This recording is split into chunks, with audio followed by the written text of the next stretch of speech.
Hey everybody, it's Grace. Um, I'm not in my normal environment.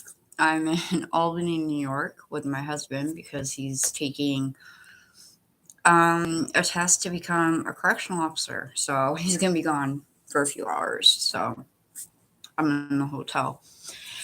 So I wanted to make this live because the reason people can't let go of the Watts case is because there's too many inconsistencies with NK and there's too many red flags. And um I can't really say I guess I can't really say they made a deal with the devil because they pretty much gave her protection automatically. Which is kind of odd because that doesn't happen. Usually, um when somebody confesses to murder and um or even when they're looking into somebody, because when people are missing, they start from the inside and work their way out. Closest people to them, and then the farthest. So, like, NK would be in that category of being closer. I mean, she knew everything about Shanann. She's sitting there and she's telling us she didn't know her name at first. She didn't know the kids. Okay, Chris did say that, he waited a little bit before he talked about the kids. But Shanann was on his phone, like on a screensaver. So NK saw it. So she knew he was married off the bat. She knew.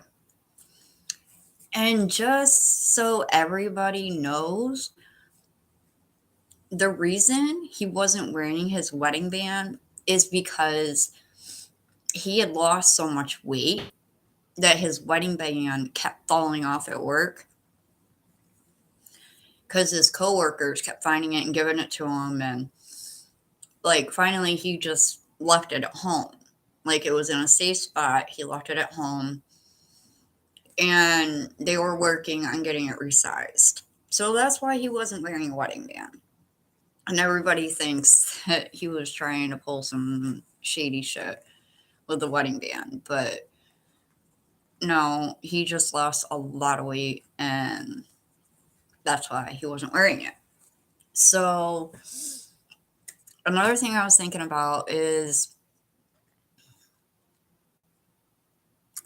we find out that Chris actually introduced NK to Shanann like a year prior. A year prior. Listen, a year prior. Not like a few weeks prior. A year. Now, that's a big jump. And it would also make a lot more sense because that would have meant that they met back in 2016. So, because July 4th, because that's when Chris said that he introduced NK to Shanann. And it was nonchalantly too. He was just like, oh, hey, Shanann, this is Nicole. Like, it's just really strange because she wasn't even working at Anadarko at that time. It's just kind of weird. Like, and not only that, but Chris went to a gym. Like, when he started, like, really getting into the Thrive products, like, and yes, everybody thinks that he did that for NK2, the whole losing weight thing. That was all Thrive. I mean, he'd been taking Thrive for about 2 or 3 years. So it's Shanann. So, You can literally see them throughout the years how they've lost weight because Shanann lost a significant amount of weight. And, but of course, nobody, comments about that. They just comment about, oh, Chris lost all this weight, so he did it for NK. No.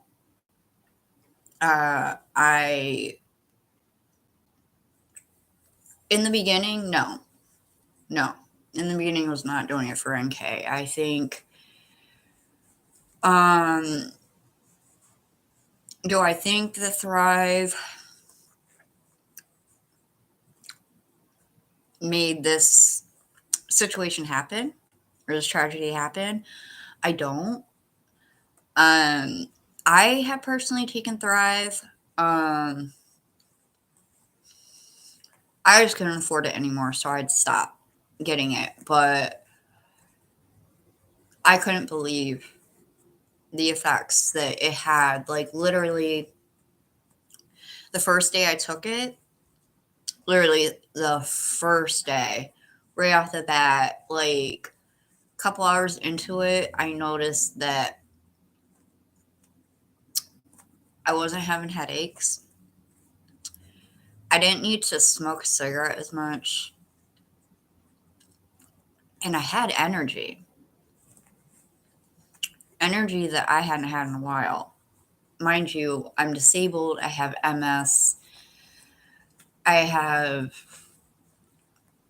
SMA, which is superior mesenteric artery disease, which that is fatal. There's nothing I can do about that, but I basically come to terms with it. So that's why I guess I'm nonchalant about it, even though on the inside, really not. But like,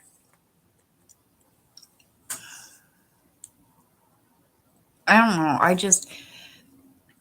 What I don't get is you see the interview with NK. First, you see the interview with Chris, and it's not even an interview. It's more like an interrogation the first time. And he's in the room. Now, the only mark he had was a little nick right here. Really don't know where that came from. But, now mind you, if you pay attention, NK's first interview, mind you, she never had an interrogation. These were just interviews. First one was at a park. You got 3 missing people and you're doing an interview at a park. Why isn't she at the police station? Like, whatever. But her dad's there. And she's sitting there and she's basically distancing herself from the entire situation. Like, she didn't want nothing to do with it. She's like, oh, yeah, he was more into me than I was him. Like, all this hunky-dory bullshit. And then her second interview, she brings her dad again. And every time her response is questioned by the detectives, her dad chimes in. Like, oh, like, where this is going, like, da-da-da-da-da. You really, like, when you're watching that, you really don't know who's controlling the interview. You really don't. Because literally, that father isn't letting them ask the questions that they want to ask. And it's weird because I'm guessing that that was the day that she was given protection. That last interview that she took her dad to, I'm guessing she was given protection. Because the last interview she had, she came by herself. Keep that in mind. She came by herself. She didn't bring her daddy because she was already protected. Because she started freaking out. Now, mind you,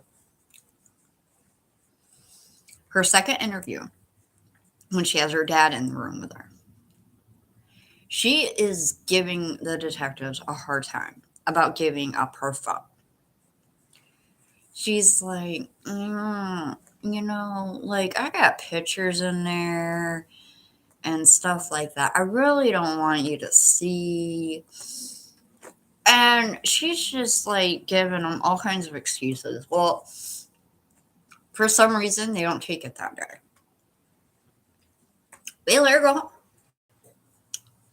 Mind you, as soon as she goes home, she's deleting everything. She's telling her friend Charlotte to delete everything. She's telling Jim to delete everything. She's telling Chris to delete everything. But here's the kicker. Chris didn't delete everything. Chris didn't delete anything at all. And I think that is why the police department won't release Chris's phone to his dad. Oh, and another thing. NK actually called Ronnie Watts, Chris's dad, like when Chris was in jail.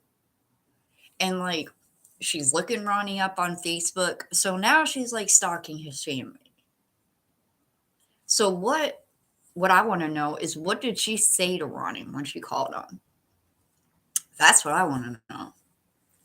Because I'm sorry, but you have Chris's parents saying you need to investigate NK. So what did she tell them? Because I'm sorry, it doesn't make any sense. And everybody said that maybe he had some disease that made him, or some condition that basically made it easy to manipulate him. Basically, something that you get that makes you very susceptible to suggestion. Like, it is a health problem, but it can be treated. But like, literally, if you have it, like, say my husband could look at me and say, Grace, I think the room needs to be cleaned. And if I had that disease, I'd probably get up and do it. It's being in the medical field throughout my life has taught me some things. And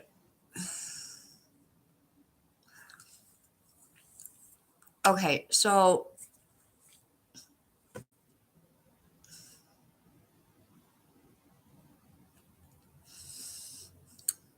all right, I think that Chris got the oxy from his house. And the reason I say that is because a year prior, if you remember, she had gotten neck surgery. And mind you, when they're asking about scars and tattoos for Shanann, Chris only mentions the one on her forehead. He's like, yeah, it pops out every once in a while. He never mentions the scar in her neck. Like, that's so weird. Like, why wouldn't you mention a scar in her neck? You mention a scar that's barely visible, but the one that's clearly visible, you don't mention. But anyways,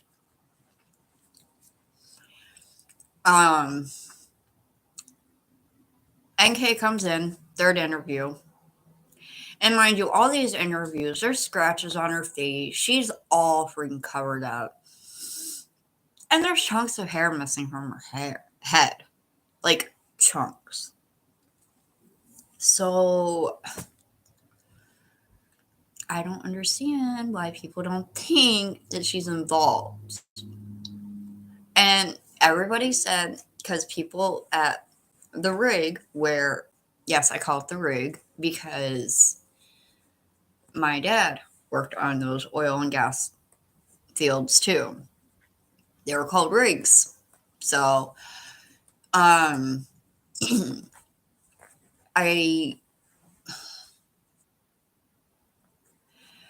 think something went wrong and NK switched to plan B.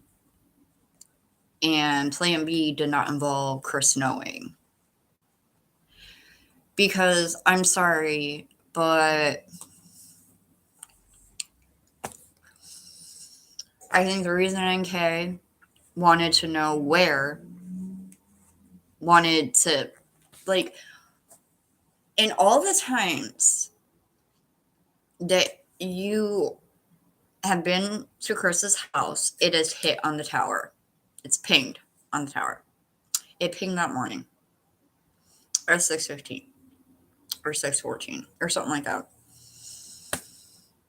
Why is nothing being done with her? She's obviously still in Colorado somewhere. She gets to change her freaking name. Like,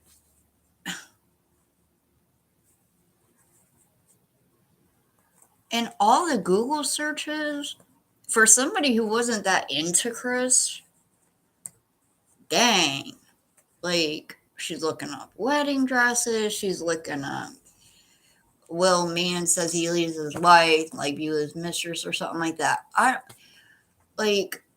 It's crazy. And she plays stupid and she goes off course and God. Some of the stuff she says just don't make sense at all.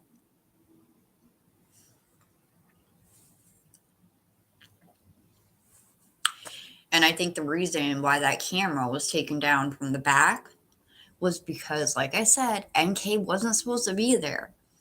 I think she showed up, parked out back, so I'm guessing the camera would have picked it up. So then the camera had to be removed. Because it made no sense. Like, you have this gorgeous freaking house. You got cameras in the front. You got motion sensors all throughout your house, but you don't have a camera in your back. That always, like, didn't make sense to me until I found out that there was a camera in the back. It was just taken off that night. Now, I don't know if that camera was ever found. I have no idea if that camera was ever found.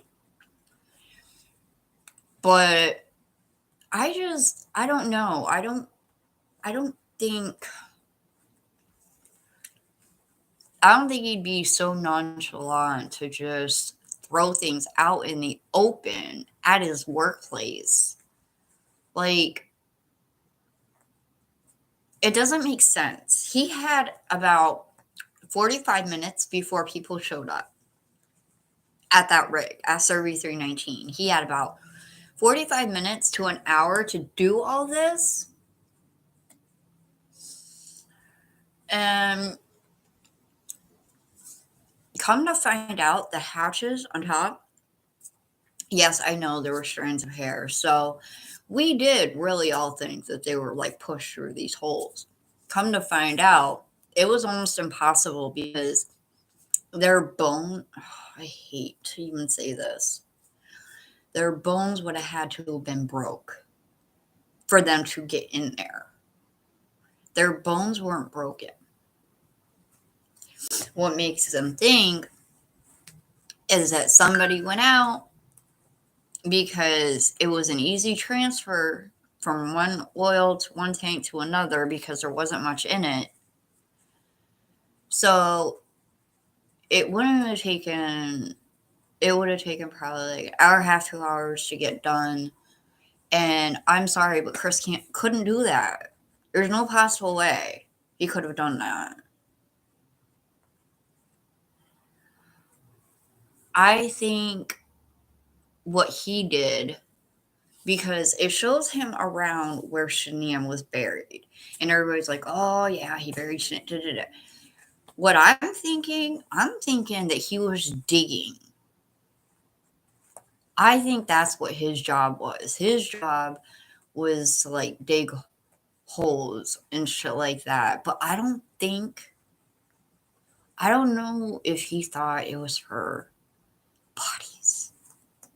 I don't know. I don't know because I really don't. Nobody knows what the initial plan was. Everybody says that this was premeditated But what was premeditated is the thing. What was the exact plan? Was her plan to kill everybody? Or did she go in there thinking that she could go in there and break up their marriage and get her man and just leave? Like, you're going in there with a pregnant Italian woman, and like, she's gonna fight tooth and nail. I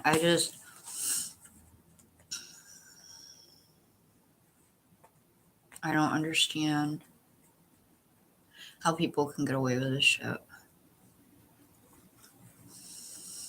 And like, Chris's coworker said that he was wearing old baggy clothes, like from when he was bigger. And that's kind of funny because when he's in the driveway, he's not wearing baggy clothes. But the person who comes out of the driveway is wearing the same baggy clothes that he was seen in. So I'm guessing that NK put his clothes on, walked out, so everybody would think it was him walking out of the garage. And they probably thought they had enough cover with that bush, honestly.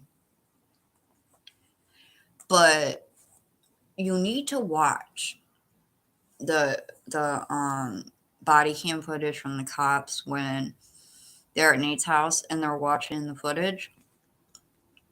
Chris doesn't freak out until the red car is seen. Because you can clearly see that red car. Like, they try to maneuver this so he's backed up before the red car takes off, but red car goes. Like, and it goes straight. And I'm not, and it wasn't the neighbor. Because the neighbor's garage, if you look at it, you wouldn't be able to see her come out of it. You would just see headlights. And because her garage was like this was the back of her garage. And like right here on the other side, on Chris's side, he had like gravel. That's where that red car was. Now Betty's garage, this is the back. So this is the front. So when she comes out, here's the back. So you don't see her coming out, but you see lights. And then, she actually got a hold of the armchair detective because they asked her 2 questions. They were like, what color car do you drive? And what way did you turn to leave that morning? And she's like, I think she said she had a silver or gray car. And she said she turned left. This was a red car and it went straight. And it was right in that gravel. That's when he starts freaking. And everybody's like, oh, he's freaking. And I'm sorry, but him being in that driveway was a distraction.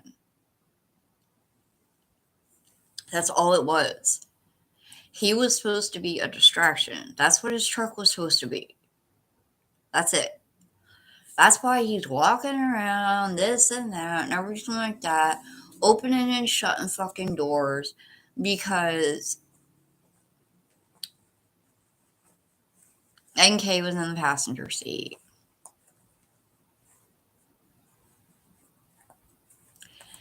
And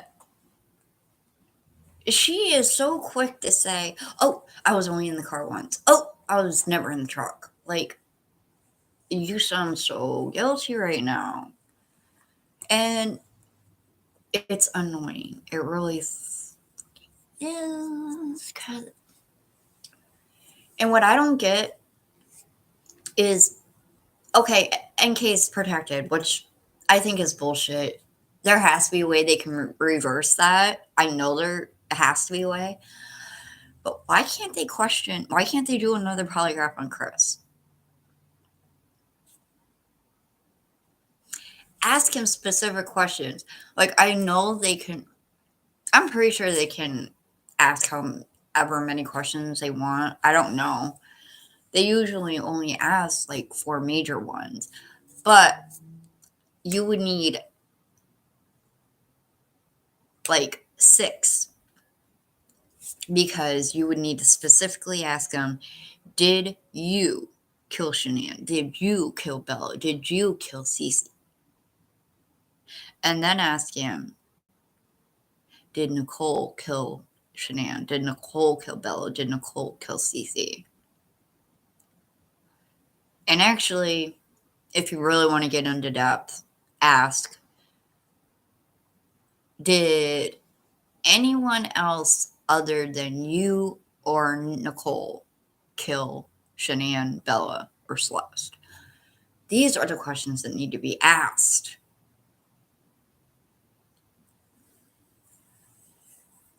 Because, I don't know, I feel like, I don't know, I kind of feel like he was trying to tell the truth, but I do think he was threatened, because during his sentencing, was it a sentencing or his plea deal? I think it was plea deal. NK was actually outside the room. Like, Chris, when they took Chris Watts out, he saw her. Like, there was obviously a threat made. I'm guessing that's why she called Ronnie. I don't know what she said to him. But I think there were threats made because this man,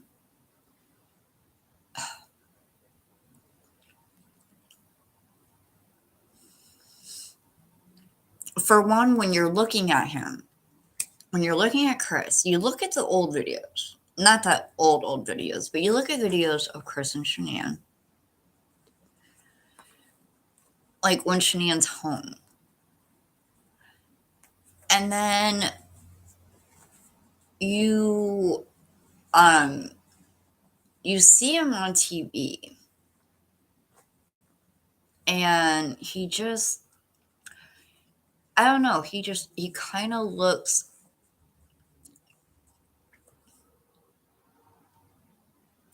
I don't know, like robotic. Almost. And it's almost like his story is very rehearsed. I'm sorry. There's no way in hell he. And if I'm being completely honest, I'm not. I know I'm gonna get hate for this, but then again, nobody watches my channel anymore. So, if I'm being completely honest, I'm not saying he's not guilty, but I don't know if he even killed anybody, because big thing, nobody was killed in the house. No dead bodies were in his truck. That no trauma was hit in his truck. No scent of Shanann and the girls were hit in his truck. Like, and everybody's still saying, oh yeah, he put them in the truck and then took them to work. They weren't in the truck. So if they didn't die in the house and they weren't in the freaking truck, then how could he have killed them? He went to work. Yeah, he made phone calls. I'm guessing that NK might have told him something like, oh, dig a hole so, we can like hide all the evidence that we were here, or some shit like that. Like, hide it out there where no one will find it. So, but I don't know. I have no idea if she told him that with the knowledge, with her knowing that she was going to kill her, or that she was already dead, because the medical examiner thinks that she was killed on Tuesday, not Monday.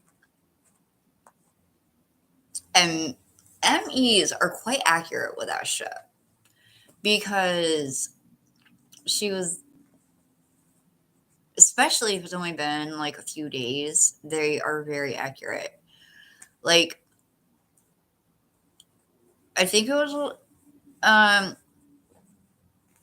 mean, even with the girls, like, the ME truly believes that they were killed on Tuesday. And here's the thing. Monday night, they started, like, watching Chris. Like, staking out the house, making sure he didn't leave. And if he did leave, he was to be followed. So, he didn't go anywhere other than his one friend's house, him and Shannon's friend, and then the police station and the airport to pick up his dad. So, they were keeping an eye on him. Nobody was keeping an eye on NK. Like,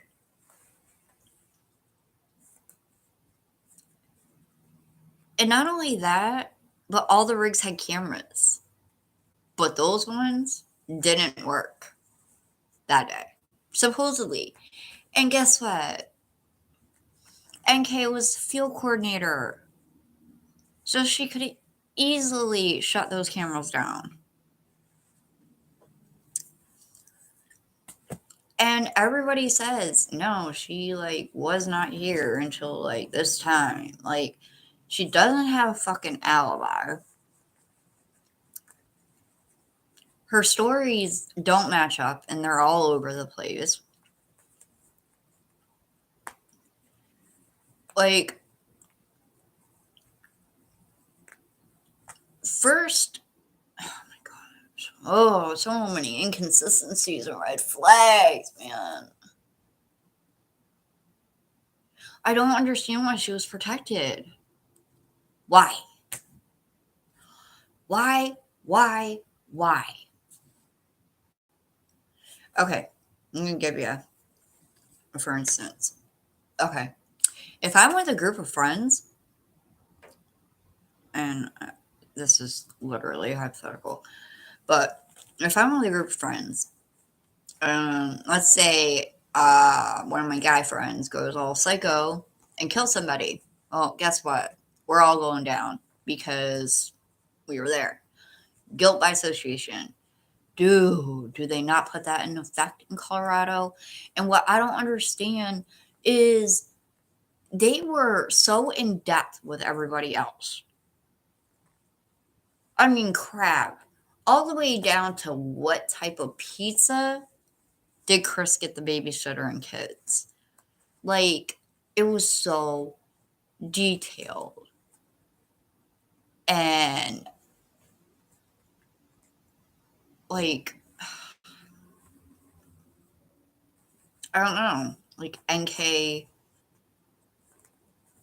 she was never questioned like that. I mean, her third interview, it looks like the detective is finally getting annoyed because it almost seems like they're getting some information from her phone because they have her phone now. Of course, after she deletes everything, not realizing that they can pull everything up. So I'm guessing that they're starting to see the lies, but they screwed themselves because they gave her protection. So you kind of hear detective freak, I forget his name, but like she's talking about her friend Charlotte and how her father died like the day of the murders or something like that, or the day after. I don't freaking know. And she's talking to the detective about that. He's like, yeah, I don't care about that. And then he asks her like about the door because mind you, She originally told them she only been there once. Come to find out, she'd been there twice. Actually, 3 times because she was there the night of the murder. But anyway, the second time she was there July 4th, which she went with Chris because Chris had to pick something up. So she rode with him. She was with him. And the second time she came unexpectedly because if you remember, that was the day that Chris was at NK's and Shanann called him. And Chris told NK he had to go. NK didn't like that.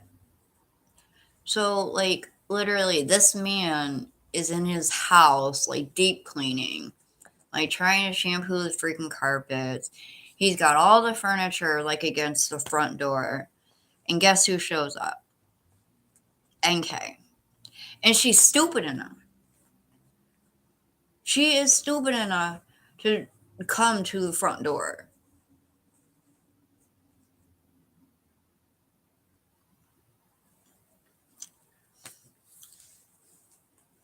And if you go through Shanann's text,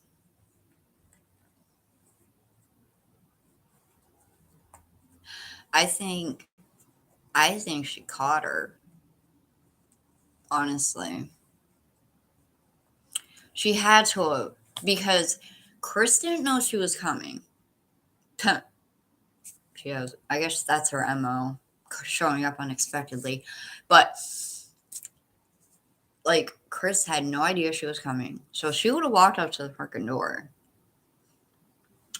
They have a ring. I have a ring. I might not be able to share my screen, but I can share it like this.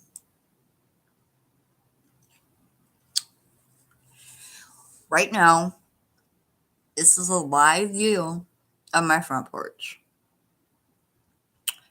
Now, I can hit playback, everything like that. But as soon as somebody walks up, well, as soon as somebody is like, hold on, I'm going to have to show you again.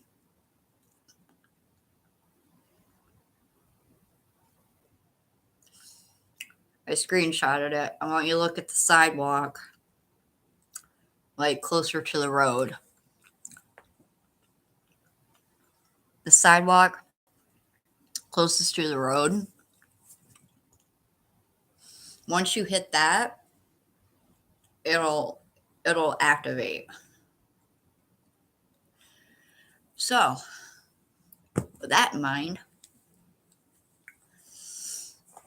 and I mean, Chris even shows them when it activates because he like shows them the next day. But you notice that there's a 10-second delay because like you don't originally see there's a delay in Nate's camera because you don't originally see Nicole Atkinson like pulling into the driveway and dropping her off. And I mean, you see her coming on the front porch because of the ring, but on Nate's camera, you don't even see her getting out of the car. You don't even see the car, but you do see the car backing up, but you still don't see Shanann, but you see Shanann on her ring. So there's a 10-second delay. And I need you guys to realize this. There's a delay. So the person walking out of the garage isn't Chris. Chris was already in his truck.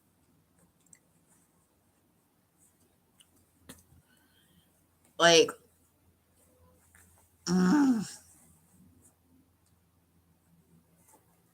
I just feel like everybody who has gotten anywhere near close to figuring out what happened is getting silenced.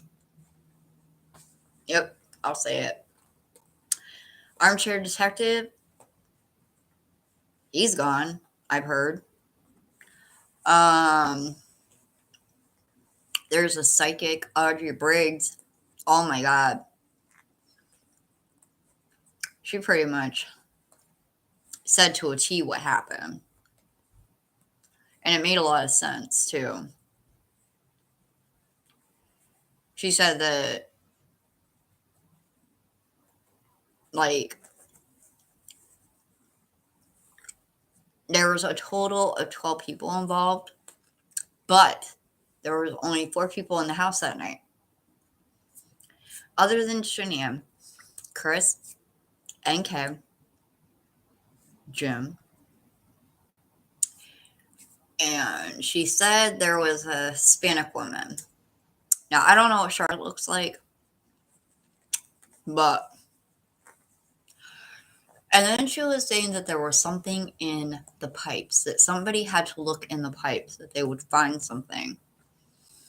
I think it was in the kids' bathroom. And if you remember, when they were looking in the toilet, they're like, see that substance? Like, what is that?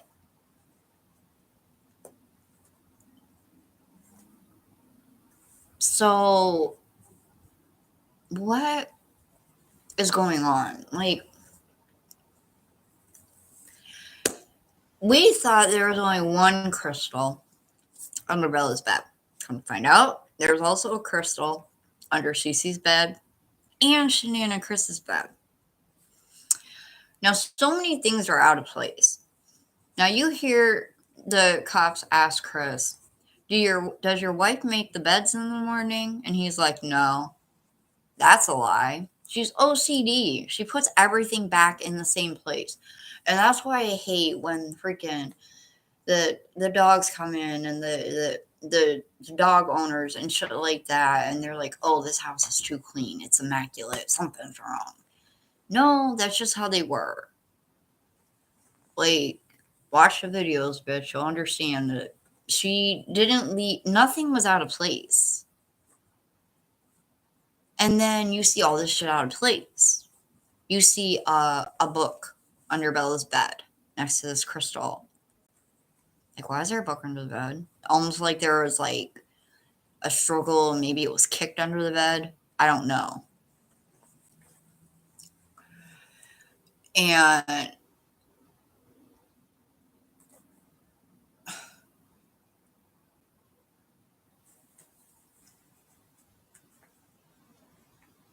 I don't know. I really don't.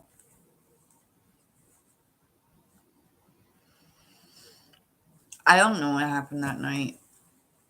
Nobody does. But what I do know is nobody was killed in that house that night. Or that morning. The ME said that she doesn't think that they died till Tuesday.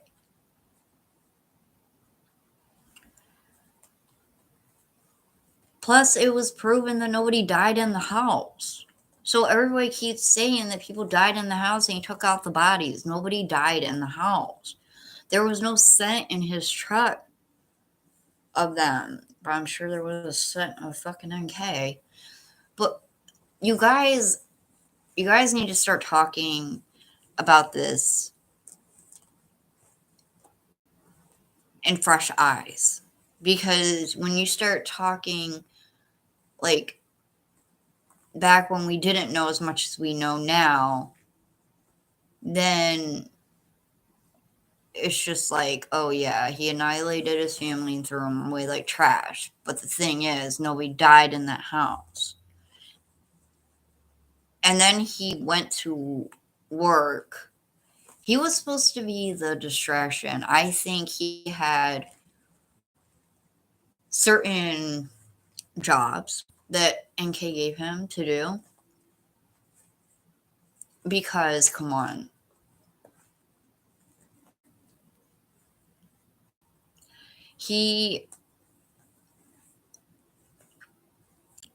And if you remember, NK was giving Chris these drinks every night.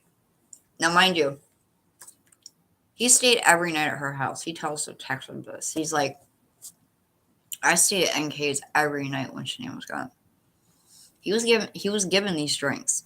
He started drinking these drinks like every night. And he started noticing changes. And He was telling the detective this. He's like, yeah, he's like, I'd be midway into a conversation and then I guess I'd fall asleep. And I wake up and just, keep the conversation going. Like, I never fell asleep. And like, he was doing other things that he really wasn't sure why he was doing. And with sex magic, because I'm sorry, this woman, NK, goes to work. She makes 2 phone calls. They're to her spiritual advisor. This sex magic shit. I'm guessing to tell him something went wrong. But with this sex magic, I looked it up. It's crazy. Like I've never in my life heard of sex magic. But it's also a form of Wicca. And let's just say it definitely involves a lot of sex. Different positions, different ways to do stuff. And what's really weird is Chris told the detectives, like, when they, like, went to Wisconsin to interview him, he was like, yeah, she, like, really got into some crazy stuff. Like, she liked it when I choked her and slapped her and pulled her hair. She wanted me to do it. I didn't feel comfortable doing it, but she wanted me to do it. If you don't feel comfortable choking somebody during sex, you're so fucking not gonna choke somebody at home. Like,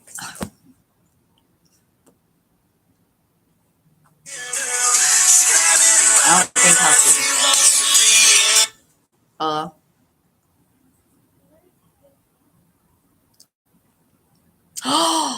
Oh my god.